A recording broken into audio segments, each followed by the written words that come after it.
How to save Canva as video phone. Hey everybody, welcome to this video. In this video I'm gonna give you a quick tutorial on how you can save Canva as PDF on your phone. So let's begin with it. So if you want to download anything on a PDF version on your phone from Canva, what you need to do is simply tap on that design. Let's say I'm choosing this CV right now. So how do I download it? Just tap on the right side of the screen with the arrow one and tap on download.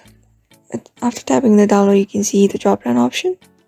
Here I'm gonna choose PDF print because it is more higher quality than compared to others, so I'm just gonna use PDF print.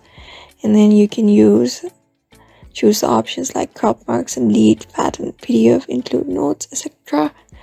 And choose the color profile. I'm gonna choose RGB and tap on download. After that, confirm your downloads. And after the download is complete, just click on it and use a PDF viewer that is on your phone, any of them, and tap on it.